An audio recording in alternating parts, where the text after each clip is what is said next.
Okay, so just good afternoon. Just a few days ago, I marked the anniversary of my 8th year as Prime Minister and my 10th year as leader of the National Party.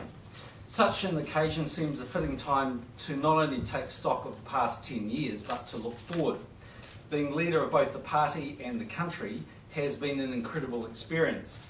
Along with my cabinet and caucus colleagues, we have steered the country through the global financial crisis, which was arguably the worst recession since the Great Depression. We have stood with Christchurch in the wake of earthquakes, the greatest natural disaster to hit our country since 1931. And we have mourned the victims of the Pike River mine disaster, one of the saddest days our small nation has endured in recent times. During my time as Prime Minister, the government has positioned New Zealand so that our economy could harness the opportunities offered by a burgeoning Asia and a more connected world. Reforms have been far-reaching, including substantial changes to our tax, welfare, planning and labour laws, not to mention the successful partial sell-down of state companies, the considerable overhaul of our justice, security and corrections agencies, and of course trade liberalisation. 10 years since I first became the leader of the National Party, I believe we can look back on advanced race relations and real momentum in the treaty settlement program. We also have a more confident, outward-looking and multicultural New Zealand that competes and succeeds on the world stage. Throughout these years, I've given everything I could to this job, the job that I cherish and the country that I love. All of this has come at quite some sacrifice for the people who are dearest to me, my family. For my wife Brona, there have been many nights and weekends spent alone, many occasions that were important to her that I simply could not attend.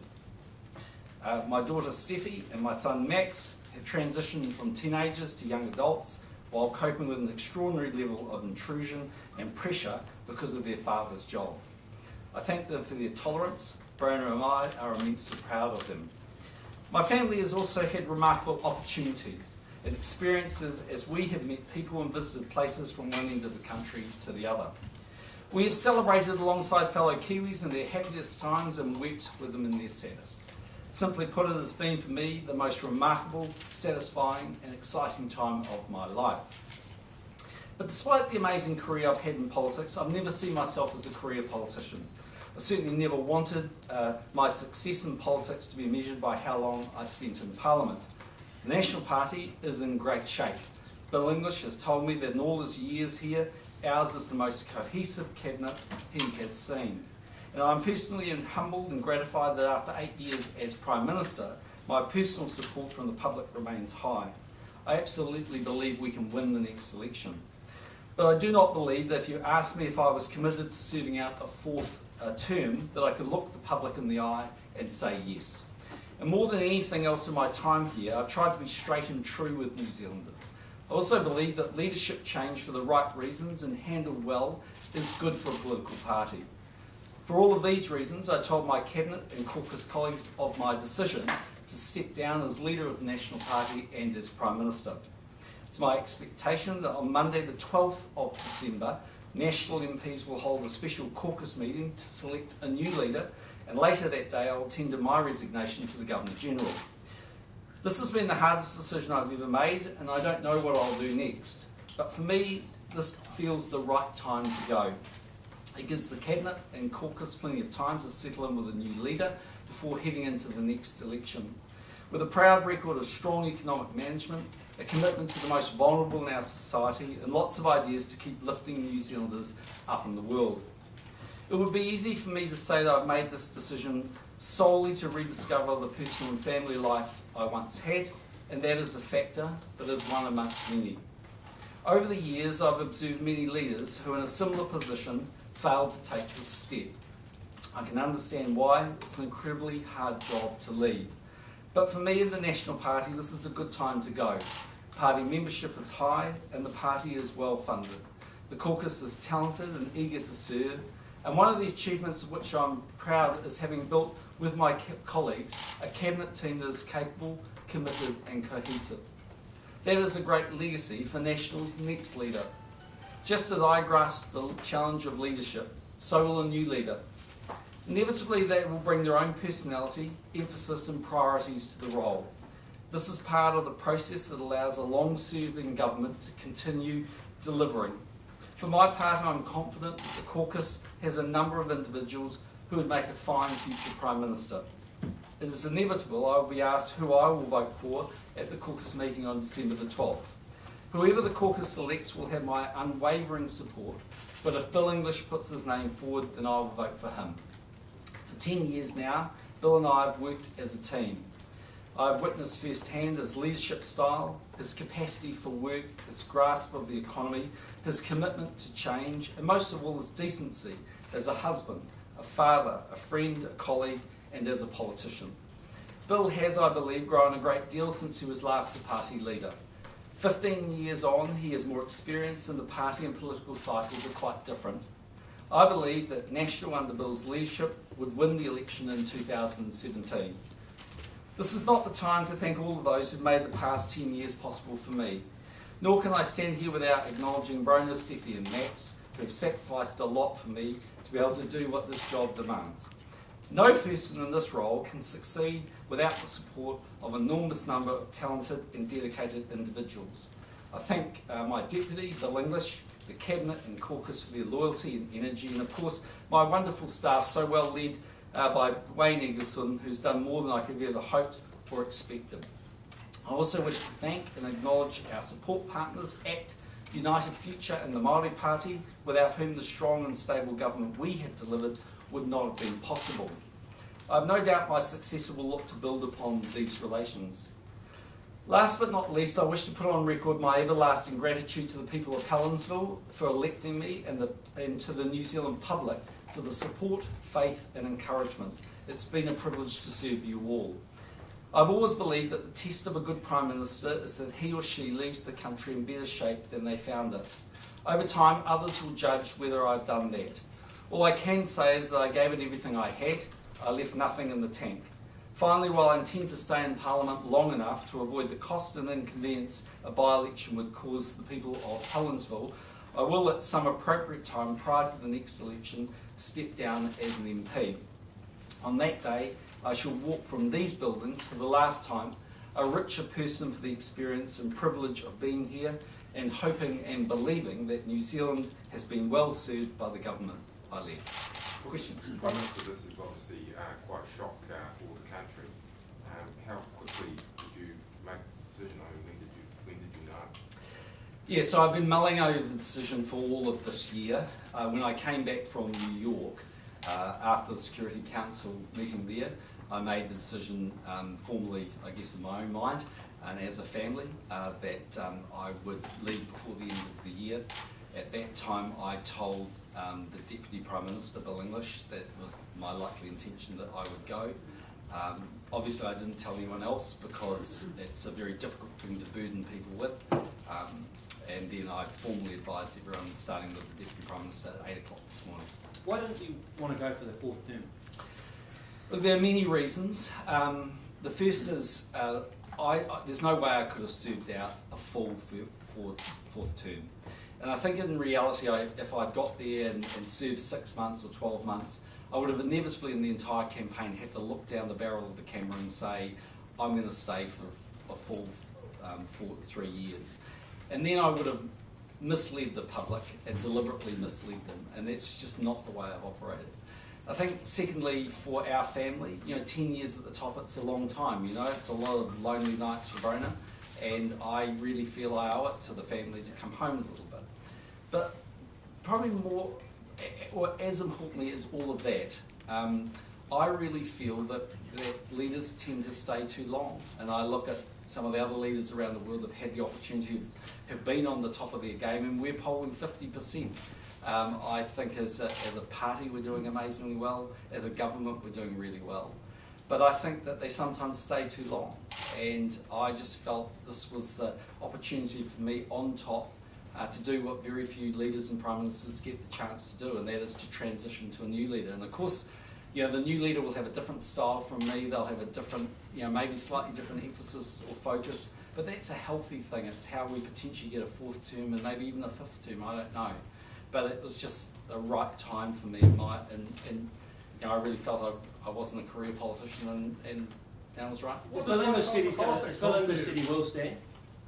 Well, that's for the Deputy Prime Minister to decide, and I'll leave him to make any announcements that he might make. What does life after politics hold for you? Quieter, I think, obviously. I don't have any plans. I think I'm a commercial guy. I'm not looking for any sort of postings overseas or things to appreciate.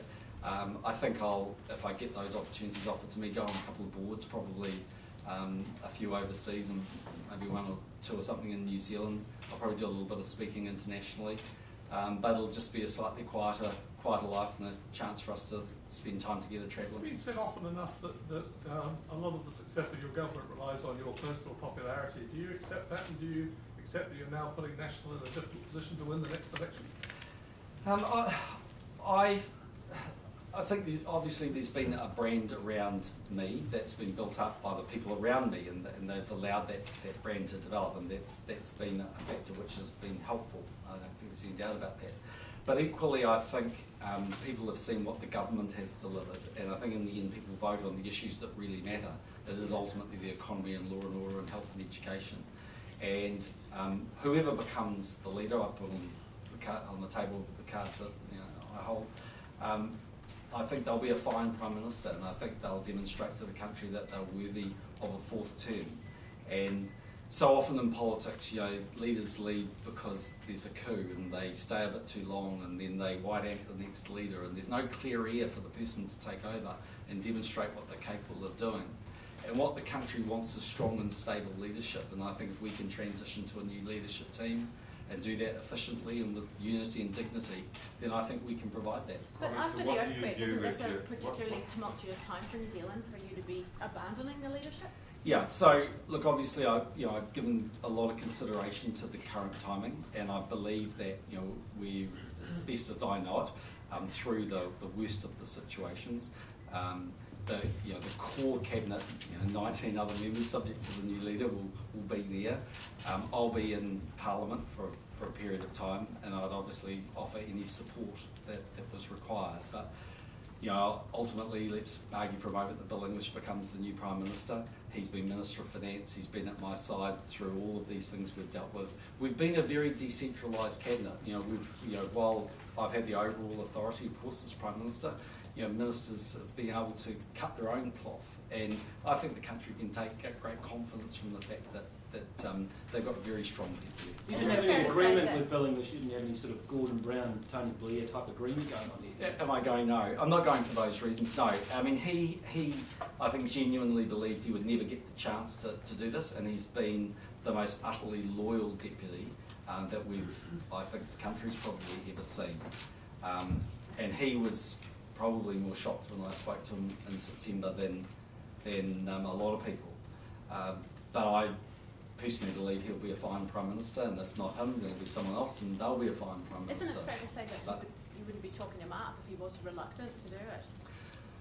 No, what I'm saying is that, look, in the end, if I don't come out and say who I'm voting for, we'll go round the houses on who I'm voting for, and I think it's better for me to be clear and upfront. And we've been a great team for 10 years, so no, there's no deal, and there was no pressure from him, and there was no expectation I would do something. It's just the right time for Prime me. Minister, what do you view as your great success in those years? Well, I think firstly the economic leadership that we've shown the country. I mean, very few countries are in the financial position we're in. We're strong, we're in surplus, we're growing, we're creating jobs, we're doing well. I think secondly, we've shown good leadership in those difficult times that New Zealand's faced, whether it's been the Christchurch earthquakes, most recently in Kaikoura. I think with Pike River, the arena, the global financial crisis, there's been a lot of things there.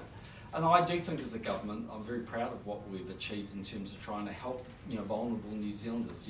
There was a lot of advice to me to pull the rug out from underneath them in 2008 and 9 when I first came in, and I stood by those people. And I know there'll always be people that say I didn't do enough, but I think that we did everything we could, practical to the circumstances that we had.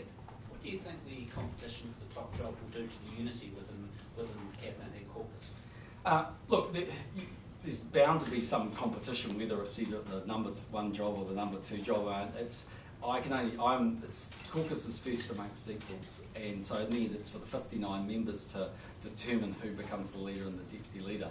And competition can be a healthy thing. You know, as I said, we've got a caucus that's full of talent, and one of the things that I've always believed in is making room for new talent.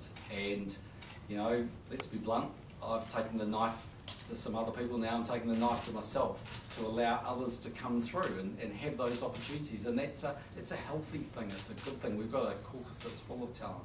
So we shouldn't be afraid of that. I mean, in the end there'll be a competition potentially, and at the end of it, I think they'll come together, they'll coalesce around the new leader and the new deputy leader, and we'll go from there. You You were were the the last, you were the last leader to see David Cameron packing out of Downing Street. Were you thinking about it then, and what sort of impression did that leave on you watching him do that?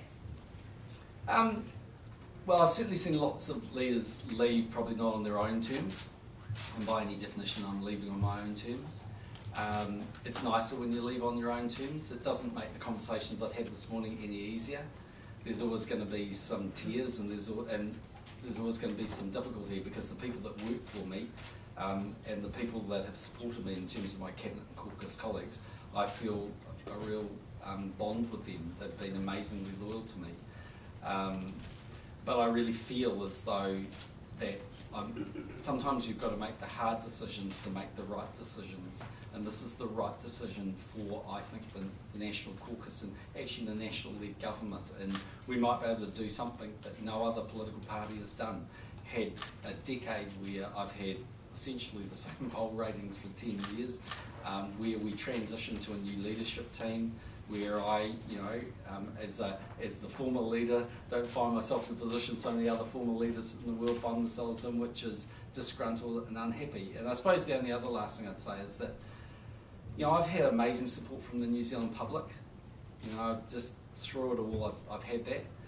And I really wanted to leave immensely grateful to them. These are the people that made it possible for me to be Prime Minister and for me to have this job over the last 10 years, and I'm going to leave forever grateful to the New Zealand public that they gave me a chance. You're talking up your next government as a strong and stable, predictable government if it's national. But how do you think the public will see this now when you're throwing the caucus into a leadership challenge?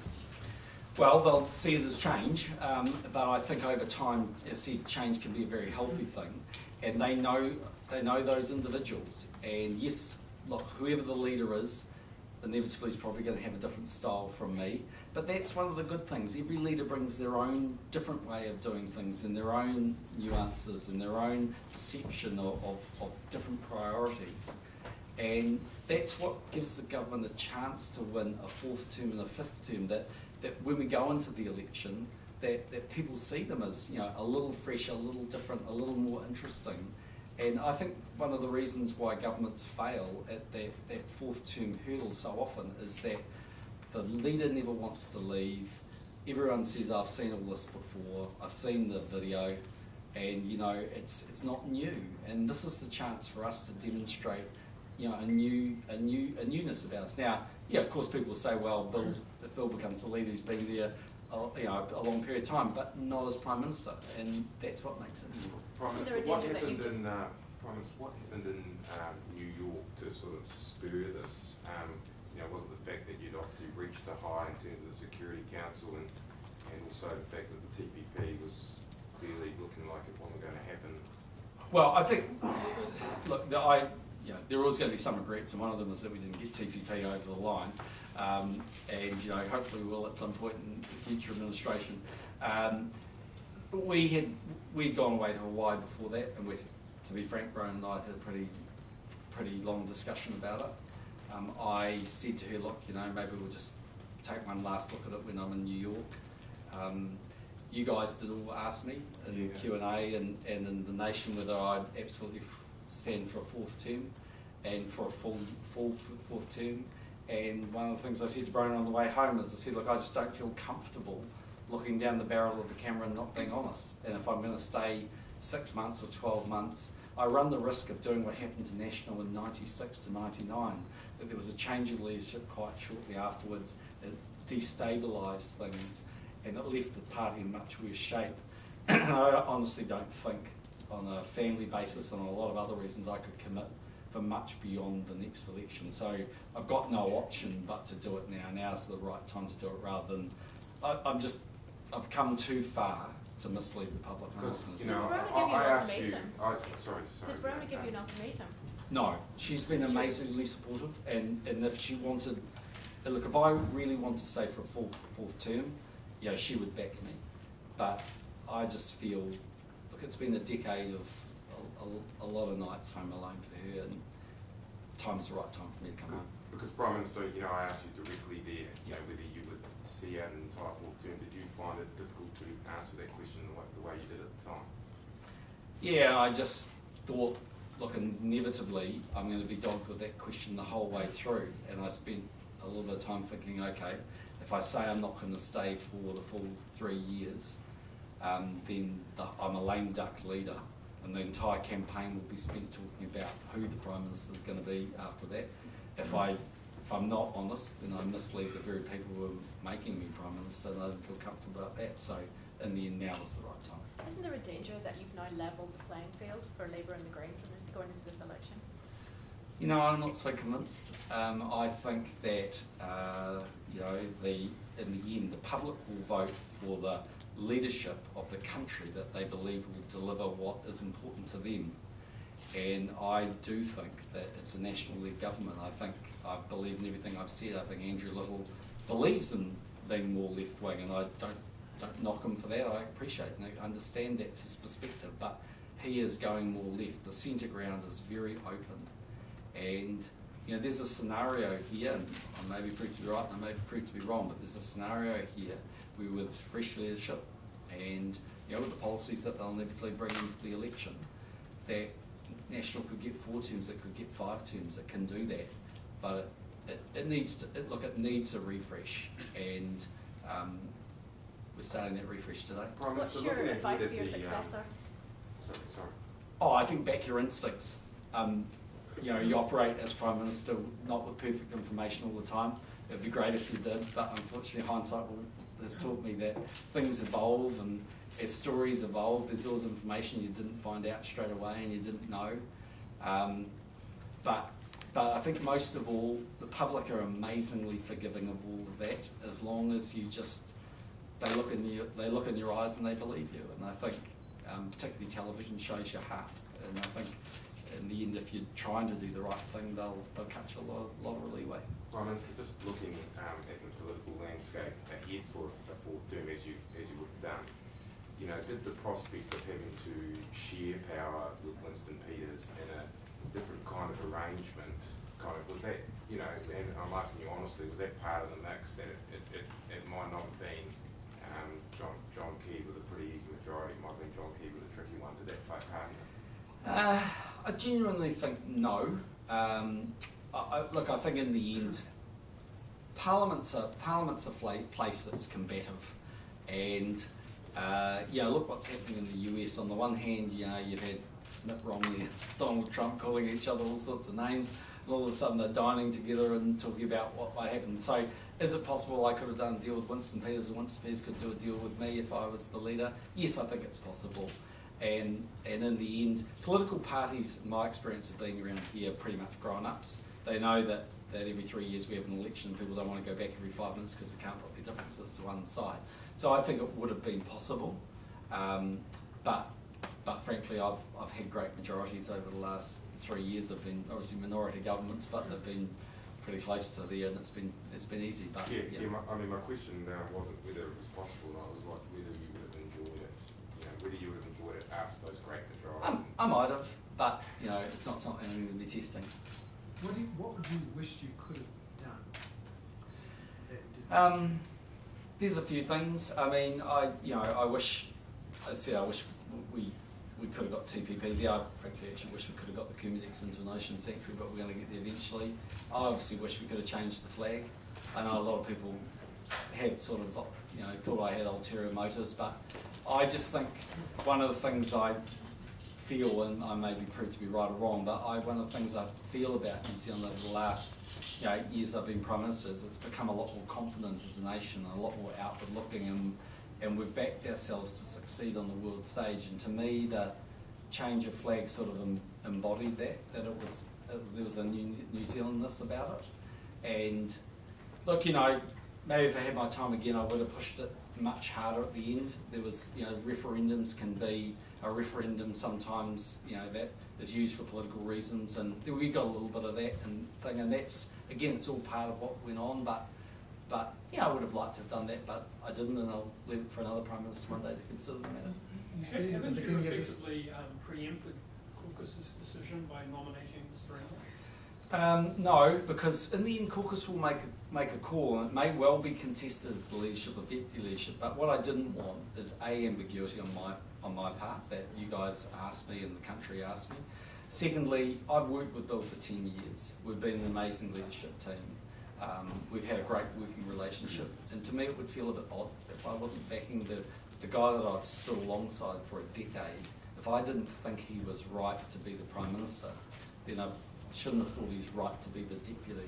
And I do. I feel really strongly that things are a lot different back than they were probably in 2002 when Bill was last leader. How do you think your political career would have played out if Don Brash won the 2005 election? Because your success came off his troubles in 2006. I don't know, but politics is a funny place, isn't it? And you pay your money and you take your chances, type of thing. You got to give it a go. And I've just sort of backed my instincts when I've been here. I gave up a big investment banking career to come into Parliament. I was pretty green as grass, and I didn't know too much about it when I came. But I came and I gave it the best. And you got to look back and say, by any definition, I've been around for 14 years. I've had 8 years as Prime Minister, 2 years as leader of the opposition, pretty much 2 years as national finance spokesman. It's been a remarkable journey. It's been an incredible experience, and it's been a real privilege. And I'm going to die happy. I don't hope that's a long time into the future, but I'm going to feel really proud of what we've done, and I'm going to be really happy I was here. I'm really pleased I made a contribution, but a good leader knows when it's time to go. This is the time to Are go. you optimistic about the political environment at the moment, going into the future? You've got the Trump Brexit factors, but also this post-truth environment where people seem to be able to say whatever they want. I mean, compared to when you started, are you optimistic and confident that there is going to be a good, healthy democracy? Yeah, I am. Look, New Zealanders have an amazing capacity to look through kind of nonsense and work out what's truth and what's not. And I back them. I mean, look, in the 14 campaign, there was a lot of stuff that I didn't either believe or knew wasn't true. And we endured a lot of days of it. But in the end, the public came out and said, we're picking the side, and the side was backing us. And I think they'll see through all that. I personally think, and I know it's been the sort of the view of many, that there's a global wave going on and it's a bit different and it's going to wash over New Zealand. And I know that there'll be many people come up with all sorts of reasons. There is no grand conspiracy here of why I'm doing what I'm doing. It just is the right time. But I don't think that's quite so true in New Zealand. I think, having lived in the UK for a long time, there was always an uneasiness about the full integration into Europe, and about uncontrolled migration, and about paying a lot of money and having another place like Brussels set the rules. And I think in the US, the voting system's very different. It's very low in turnout, and people are quite disengaged. And I think we're lucky in New Zealand, for the most part, our democracy means that 75 to 80% of people vote. So yeah, will it be robust and rugged and everything like that in the next election campaign? Bet your bottom dollar it will be, but it wasn't 14, it wasn't 11, from memory it wasn't 08. It's just, elections are messy affairs. And what do you say to those people who will be questioning whether there is some conspiracy? I mean, there are comments on I'm sure there live are. here coming up saying that they're not necessarily, they're in shock for sure, but they're saying, oh, there's something else going on here. What do you say to those people? Okay, but for a start off, I think most people that know me, and I think even the media who had to hang around me for 14 years, I think most of you guys know that I'm not a career politician, that I came to do a job. And I think a lot of the public elected me in 08 because they wanted economic reform and the sorts of things we've done, and I think we've done a lot of stuff there. I think they also know I'm probably not the kind of guy that has to hang on to power for power's sake.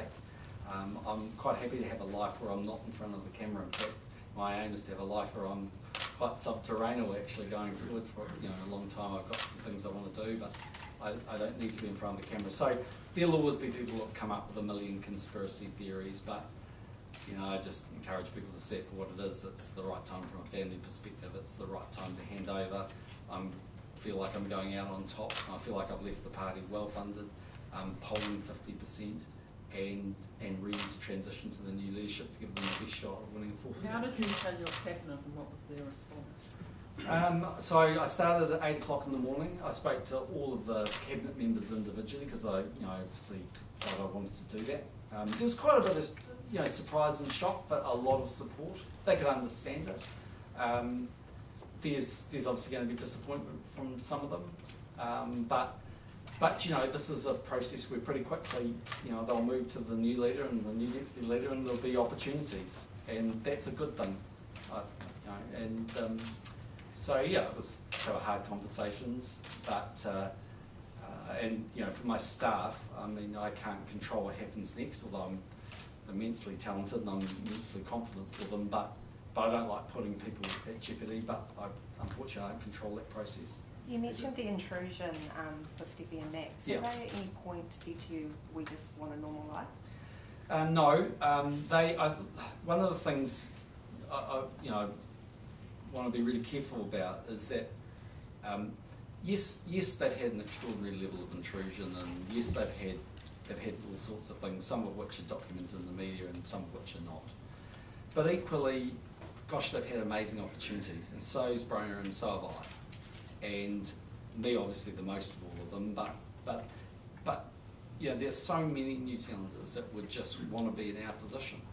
And so while I really acknowledge the amazing support that they've given me, they've allowed me to be Prime Minister and be confident and be leader of the party, and I owe them a debt of gratitude I can't repay, but I don't think it would be right for us to say that it's unfair that we have that, because every leader and every kind of first family, if you want to have that expression, will go through this. We just live in a world where if you want to put your hand up for the top job, you just get that exposure, and that's what happens. You talked about the need for fresh leadership, but can National really present Bill English as a fresh face? Yep, they can, because for a start off, when Bill was the leader 15 years ago, it was a different time actually in the cycle of National. It wasn't doing what it's doing now. Secondly, our party was in very different shape back then. We're well funded now. We've got a big support base. There's just different things happening. And politics is all about cycles. Sometimes you become the leader of a party and the cycle isn't good. And if you ask Phil Goff whether he thought he'd be a good Prime Minister, he'd tell you would be, but his time wasn't right. And that might be true of some of the others. So there's no question that whoever the new leader is will have just a different style. I think much of the substance will be the same because we're a very economic, focused government, but a lot of it will be similar. So You who could would have you been like the to country's be? longest ever serving PM. Is that something that you wanted? I'm really happy with the amount of time that I've spent. Of course you can stay longer, but if you're staying for the record of the time, you're staying for the wrong reason. You've got to be in Parliament because you want to make a difference to New Zealand, and to me it was more important about the future of the government and the future of the party. And if I started putting myself in front of the party, then I ran the risk of staying longer, maybe arguably getting more records, but equally then leaving the party in weaker shape when I go. And I think, I don't know, but if you went and asked a few of the leaders that have hung around for a long period of time, most of them inevitably tell you they probably should have gone a little bit earlier. It's a really hard thing to do. It's an amazing job and it's an amazing privilege, but eventually at some point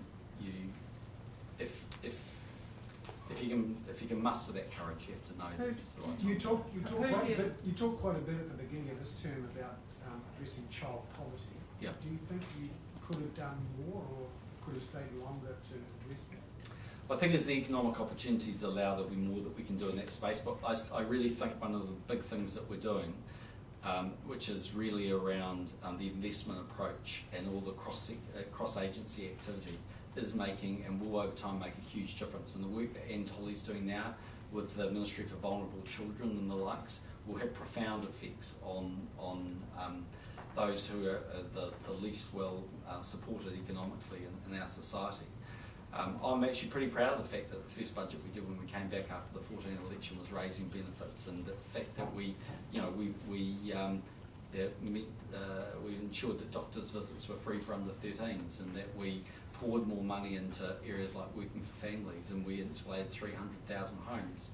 And I say to our caucus all the time, be proud of the things that we've achieved for the most vulnerable New Zealanders, because life in government is always a balance, but I think that we've had a real mind to help those that are least well off. Did you Who not would feel a be responsibility to contender? continue on and follow through, because you couldn't say the job's finished yet?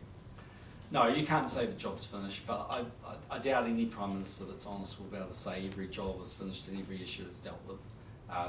These issues, whatever they might be, from education reform to growing the economy to lifting people out of poverty, they're very long-term issues, and you can make improvements, and we have.